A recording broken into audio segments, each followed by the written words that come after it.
एक सेकंड में तो थोड़ा क्वालिटी बढ़ाने से पहले क्वालिटी 60 एफपीएस दे ये क्या हो हो गया। रहा नहीं है ये होगा। सब? Damn bro. चल गया शंका। Feel baby. क्या ऑर्केस्ट्रा चल रहा है क्या? वही ऐसी।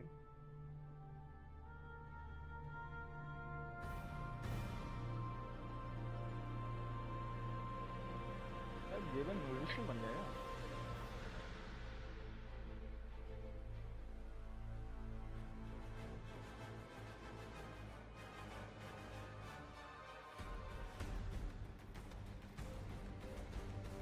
Hey boys, this weekend is gonna be sick, bro.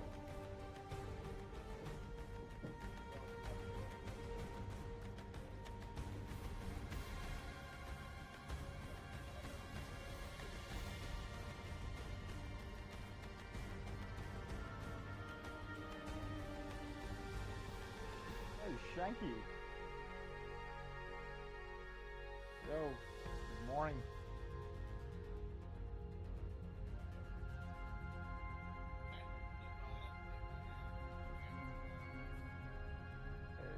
International देख रहे स्टार्ट हुआ ओपनिंग सेरेमनी। देख ट्रैप का स्ट्रिंग देख। चले जाओ क्या? स्टार्ट हो जाओगे? टू लेट मामा, I think ticket will be sold out. अभी मैं स्टार्टिंग तो शाम तक रहता मान रहे हो बुड्ढे के घर।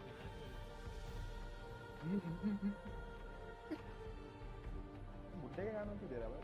सो many women out there.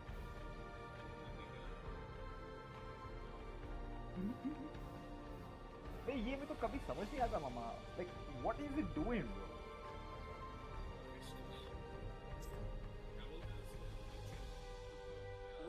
Like उसके hand movements do they matter?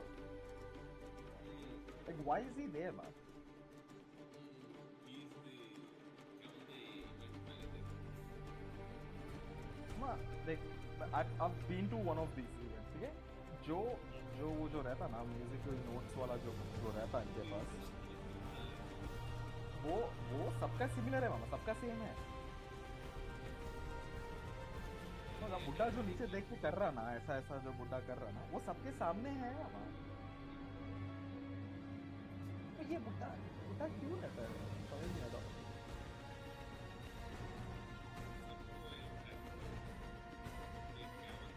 Commander है ना, कमांडर है।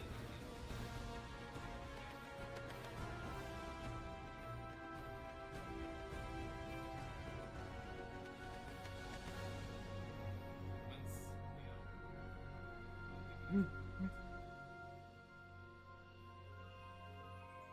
हम अभी एक एक 20 इंडियंस को बैठा के अभी बजवाए तो गलीज हो जाता था, चिल्लर हो जाता।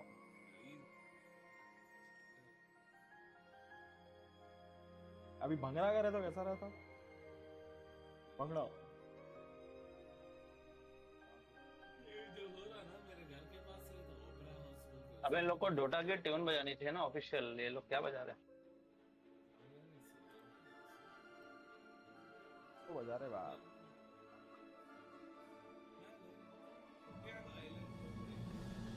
अरे हाउलिया दिख रहे बात। क्या ये हुआ ट्रैप? क्या हुआ ट्रैप? व्हाट्सअप? क्या हो गया? क्या हो पता नहीं भाई। व्हाट्सअप? What's up trap? व्हाट्सअप?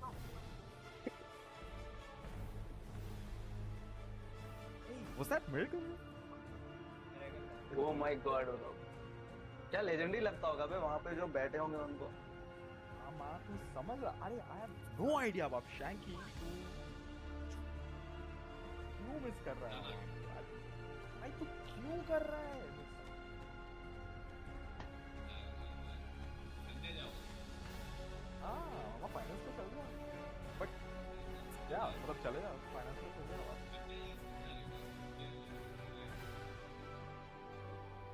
देखो अभी क्या है, टिकट रीसेल पे लेना पड़ता है, वो रीसेल पे मिलता है। 500 यूरोस एवरेज प्राइस चल रहा था।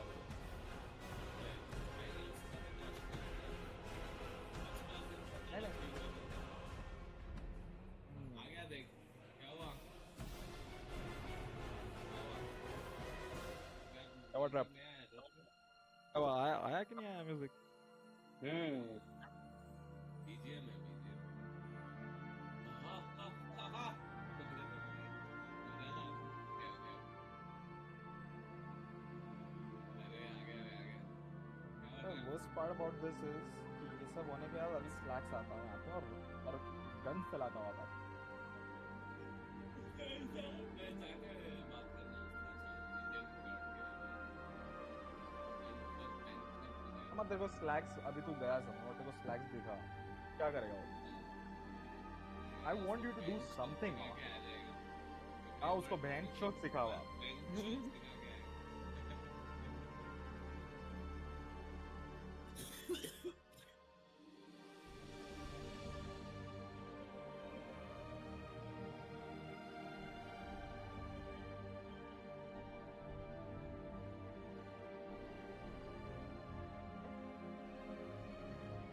Whoa!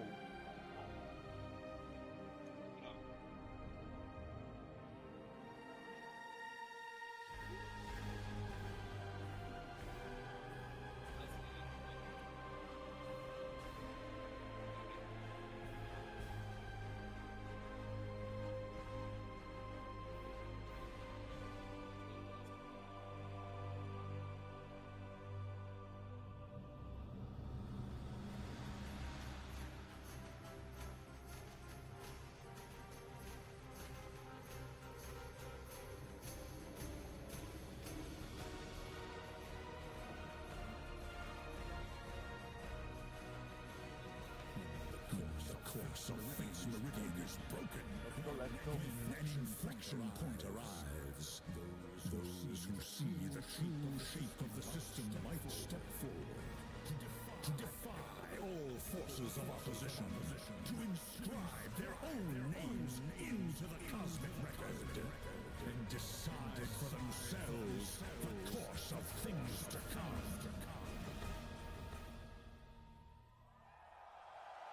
Wow! Oh my god, Mama, this was very sick, Mom. Insane. I had chills, bro. I had chills, Mama. The voice of International, The bro. What aegis the of fuck? champions. It shines like a beacon, daring us to meet the magnitude of the moment, to join a constellation of greatness, to reach for a horizon beyond which only dreams can see. It bears the record, reminding us of the battles we all hold sacred. The triumphs we still celebrate. The legends we will forever revere. It fucking summons beat the the ass. world's finest contenders. I still have a strong feeling कि अभी ये वाला क्या थोड़ा मजा आएगा. To honor the giants of the past. To realize the magic of the present. To witness the origins of the epic stories of tomorrow. Now we gather at the final proving ground, where the path to victory is ever-changing. But the cheers of the arena will always guide the way.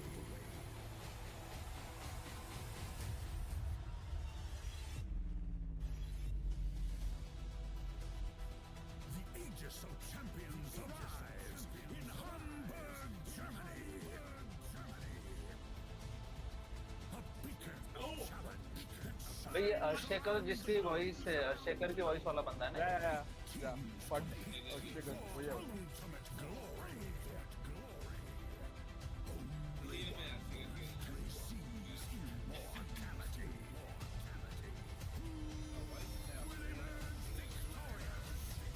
let's something stop. The battle begins. Oh my god, bro.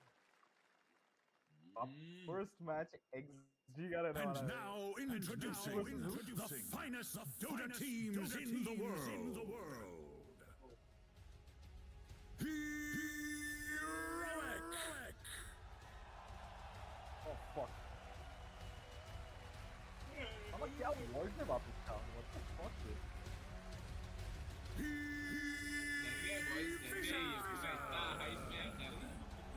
गांड पड़ गया वहाँ भाई क्या? No one तो मालूम नहीं है। Team Tidebound!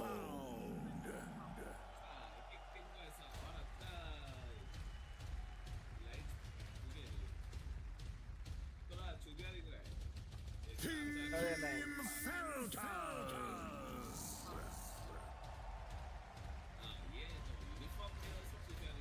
भाई टीम लिक्विड को ये लोग टीम लिक्विड बोलते हैं क्या? उनका तो नाम ही है ना। लिक्विड का नाम टीम लिक्विड है भाई।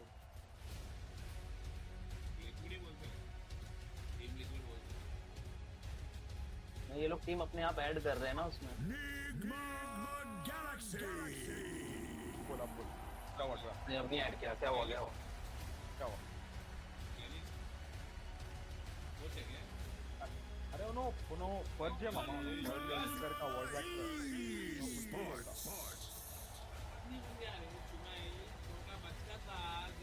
हाँ अबे दाढ़ी लगा लेके अभी मैचेस एनालाइज कर रहा लॉस के बाद देख ले रहा हूँ उसकी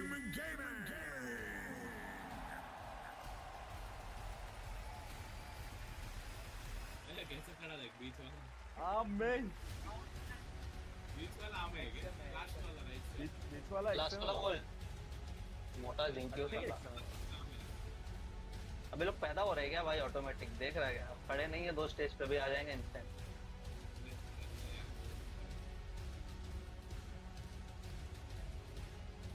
टीम नाम नहीं बोल रहा है क्या पूरे team 18 Hi, I'm Gabe Newell.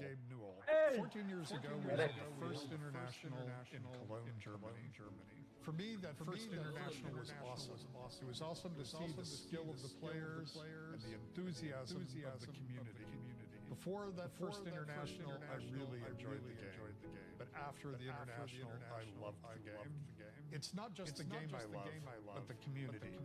Sure, people talk shit at me in chat, and about once a week, people say, hey, noob, uninstall the game. But that's really about their enthusiasm for the game and the energy that they bring. And that's why, after all these years, I still play Dota every day. Now we're back in Germany once more to cheer and celebrate again. Oman, wäre das ein Spaß.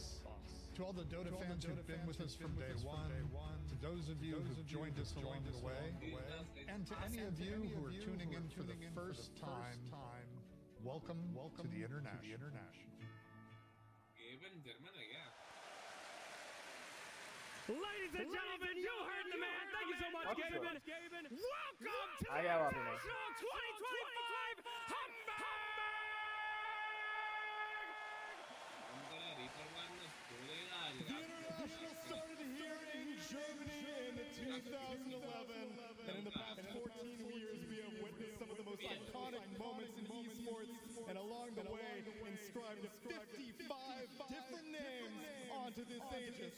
And no matter who wins here, I can guarantee that at least 3 new names are going to be added to the list. Absolutely so, Neil. I mean, nobody could have predicted the teams here today. Literally. None of you guys predicted it. Scientifically proven. Not a single one of you bastards, but anyway. It should be one hell of a TI. We're talking 60-minute games, almost every game. We're going to game 3 all the time.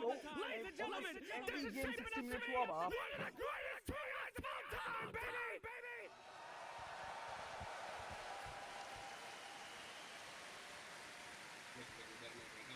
And there was only one thing missing on that road, and Hey, that दिखा, is दिखा, the दिखा, Miami दिखा, So Crowd Barclays Arena. Are you ready? Then let's get the International 14 underway. The biggest question is my panel ready? Are the viewers at home also ready for what's about to unfold because now it's official. Nothing like an opening ceremony. A message from Gabe himself to really get the emotions running and the pressure on Winter. Yeah, I mean, the players are just going to feel a lot of the heat, but अरे at the same Mario time, बन you के आ रहे always थे tell them to play the game, nothing about everything else. You have to block out everything and just focus इसलिए on बड़ा रहा what था ना is in the shit game. I think you could see it smart on ass their bitch. faces, honestly. Like, look at Really? Sumail was locked in. There's a crowd of 5,000 people here. He was not looking anywhere. He was in the zone.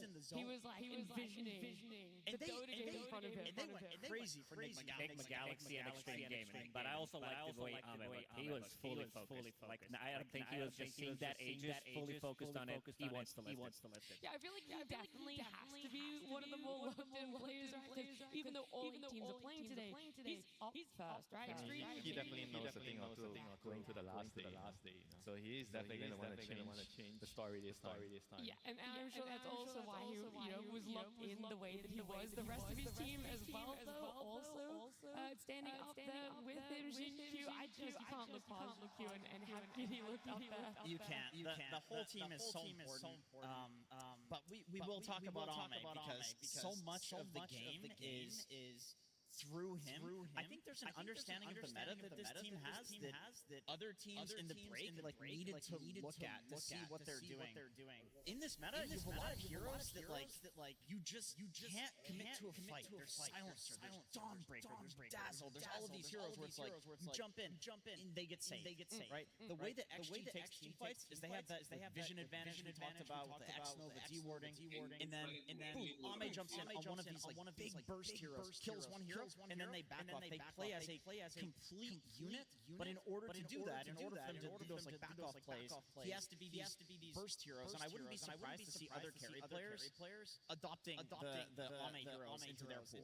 The toughest thing is you're saying the players they've had this time, they should have gone back and looked at what Extreme Gaming were doing. But the thing is, they played the least amount of series, and one of the least amount of games as well, Lacoste.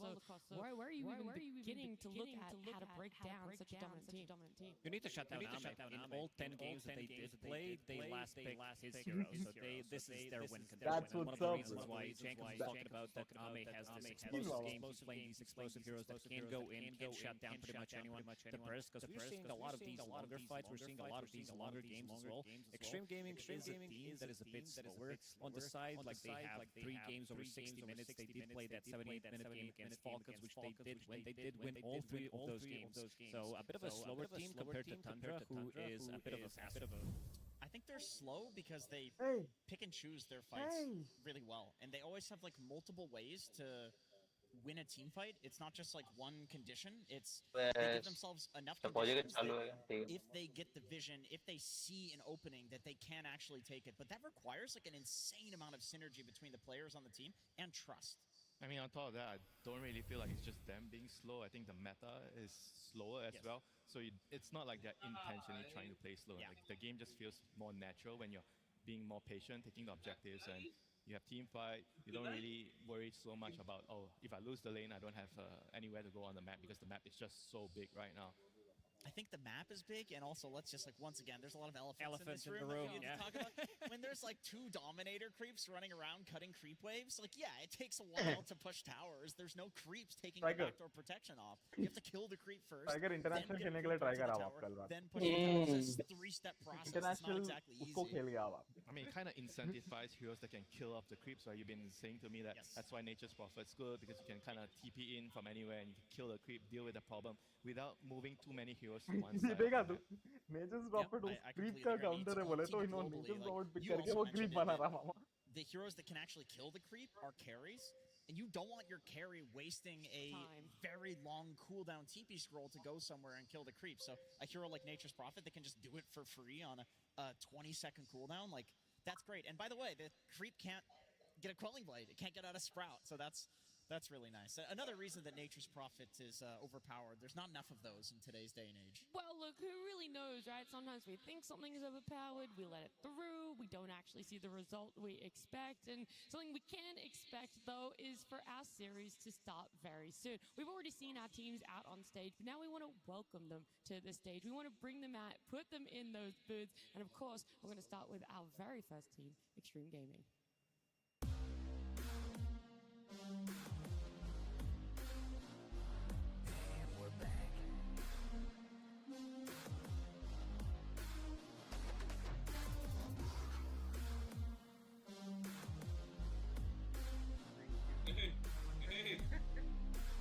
अरे मोटा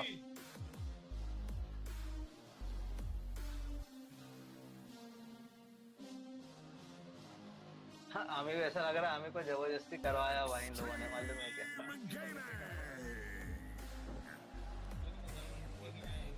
Oh fuck. Sad entry. Our only undefeated team coming out of the road to the international playoffs. 4-0 series wins here. The uncrowned king leading his team to the booth. One of the longest game lengths we've seen out of United as well. Will they change the 4-day break in their favor or against it? The biggest questions are still up for grabs. And the biggest thing that I really want to know is their opponent also ready to take a stand? Background music is sick, bro.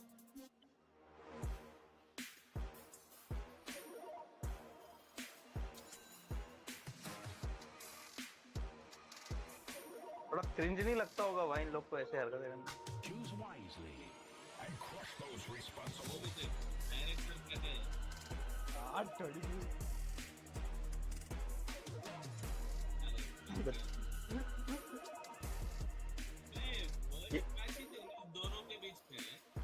ये सक्सा बहुत पुराना player नहीं है boys Sports. Choose wisely and crush those responsible. Moments away of elimination just a couple of days ago. It brings the question, what has changed for them? A massive stand-in for themselves in that position. अरे Tobey अलग confidence दिख रहा है भाई Tobey को मजा आ रहा है टोबी हैप्पी स्टैंडिंग मिल गया अभी सेट है अपना सेट है बोल रहा Tobey There's a lot of pressure. There's a lot these players are having to live up to, and so I have to ask my panel here just exactly where we can put our expectations and our predictions for Extreme Gaming up against Tundra. This one is not easy. I feel like Extreme Gaming has showed that they played the best Dota so far this year, but also Tundra, they should not be underestimated. Even though they don't have, you did say that he is the best 5 in the world. Whitemon is not here, but he filled the shoes really well. Toby is playing really good Dota, and you have 33, one of the greatest, if not the greatest mind of Dota that we ever had, because this guy is going to try to break the game. We saw it during TI2022 when they won it with Tundra, the right back. Now we're seeing the same thing with potentially this Helm of the Dominator strat that they've been running very successfully with this BZM Invoker that they did win every single game. He builds into Helm, he builds into Drum's Alacrity, then you have another Helm from the offlane, plus potentially a pipe, and they know how to close out the games quickly. If there's any player that I really trust when it comes to like breaking down it's this guy. his own team and like how strong they are in the current meta, it's 33. You know, he has said that they in the past few patches सबके hardware common रहते हैं ना boys की सब अपने अपने लेके जाते हैं they didn't perform as well as what we just saw on the screen there in their hugely dominant first year. But in this tournament it looks like they have found an identity. They're picking SK again. They're picking Earthshaker mid. I feel like this team is really successful when they have scaling heroes, when they're able to pick scaling heroes on all of their cores. And it's because they're a bunch of specialty players, right? You have the BZM Invoker that we just talked about. They've got Crystallis on all of his level 30 Dota plus carries. Like, if they can play a meta where all of the roles can scale, then they can pick the best hero in the best position and then give that to the scaling player and then win the game through that way. So I think the meta really favors Tundra right now, and I think they know it as well. Yeah, and if you're comparing the matchups, like XG is a little bit slower than Tundra. I think Tundra is really good at hitting specific timings with their heroes, and using the Helm of Dominator, I think they are probably going to be able to try to stop the game from going too long, where it enters Extreme Gaming's territory, and I think they have a really, really good shot here at doing that in the current meta and how everything is really revolving around the Helm of Dom and the auras right now. Yeah, I think another strength for them as well as we talk about, you know, the fact that Toby's standing in, they just kind of have to find that flow for themselves. It's a little bit of a change up, but this is technically the 5th new player they've had on their roster since last TI, right? There's been a lot of changes, a lot of iterations, and I think a lot of the time that actually favors Tundra quite a lot. It keeps a lot of things fresh for them. I think it's a lot of effort and a lot of stress though on their coach Moon, where we haven't really turned eyes to yet. Yeah, I totally agree. Like, I remember when Duraccio was playing with Tundra, and my first thought was like, how is this going to work? Duraccio's crazy, man. That kid is nuts. Playing with 33, one of the most calm, cool, collected guys. And then seeing them together, it's like the jokes that 33 was making with Duraccio, they're not PG. I can't even say them here, you know? And it's like he switches his personality to make his players comfortable. Like, genuinely, I know we always talk about 33 as like one of the greatest minds of all time, one of the greatest offlaners of all time, but he's also one of the greatest captains of all time, like integrating players into the team. So I think if there's any team that's going to win with the stand-in, it's either Liquid, they're out, or Tundra. What about Extreme Gaming? They have a stand-in too. X-Nova, I think a lot of people are kind of glossing over that right now. He did play with them in their previous tournament, which was a whole month ago, but he was a stand-in there. So right now, we're seeing this team going undefeated winter, and then we're also forgetting that they do have a new player on their roster too. Yeah, I mean, the thing is, X-Nova, he's not like a new guy, you know, for them. They've played together before. And on top of that, I felt like the synergy that he has with Ame is probably better than when Ame was playing with Poloson, because they're both very different players. X-Nova is very, I think, more defensive, like in a way where he protects the core a lot more. So you see a lot more smoke tanks, you know, he's really just trying to make sure Ame can farm, whereas when they were playing with Poloson, they were playing more for the kills and trying to attack the enemy more, you know. It's like Morana every game, like that sort of thing, like distracting on the other side of the map and then making space for Ame, which sometimes doesn't work. That kind of feels better, you know, for the Ame's playstyle to work, you know, where you're just sitting back and just waiting for your timings. So you think he's hitting timings better because of this slight change up in which position 5 he's laning? I don't think position 5 is a slight change up. Out of all the 5 roles, I think if you were to have a stand-in to swap a role, and it's easy to adjust, is the mid lane, because you don't have to interact with your side lane, your duo, you know. I think when you change a duo, it takes time to get used to the other person. The other person has different habits, you have to learn it, the way he speaks is different. So there are a lot of things that comes into play, you know. You said that Tundra did change a lot of players throughout the year, but one thing they didn't change is the offlane duo. Like, this is the stable for a good reason, and whenever we talk about the offlane duos, this duo comes to mind to a lot of people because they have been so stable throughout the years as well. Saksa and 33, I don't think it gets better than this. When you're laning against them, this might be the most difficult duo in Dota to lane against, because they will always try to find something, try to break the game. If you're playing into unfavorable matchup, you will find a way how to play it. Exactly. I mean, look at these top 3 offlane combos, right? Like, a lot of these heroes are gimmicky. They will find farm in some way. You know, 33 playing Darkseer farming stacks, Sand King farming stacks. These are all stack farmers, essentially. And I totally agree. I think the most annoying thing about playing against 33 and Saksa is that even if they have a bad lane, like heroes that are not good at laning together, they still find some way to farm by cutting creep waves, you know, putting a sentry ward in the tier 2 to aggro the first wave of creeps so they get a lane advantage. There's always some sort of trick that they can pull out to get a good lane. Yeah, I mean, not to mention as well, I think for the draft and for the overall strategy, a lot of the plays start on your offlaner, right? If your offlaner gets a really good start, it becomes very easy to play the map, because your carry will just gate and gank, the lanes pushing, the Karki's coming in, you take the tower, everything feels natural, right? So I think a lot of the game starts from the offlane, so you have to really have like a foundation of the draft and strategy based on your offlaner. That's why they don't want to change things too much in that regard. Yep, and he's very familiar with building Helm of the Dominator / Overlord. Even on the heroes when it was not popular, he was always playing like these micro heroes, his Visages, his Brood Mothers, Lycans, Beastmasters, and I gotta say, I've been very impressed with his Doom as well, because he's building it the Helm of the Dominator as well. And this is the word that we're going to be saying quite a lot, because this is something that is kind of OP right now. It is a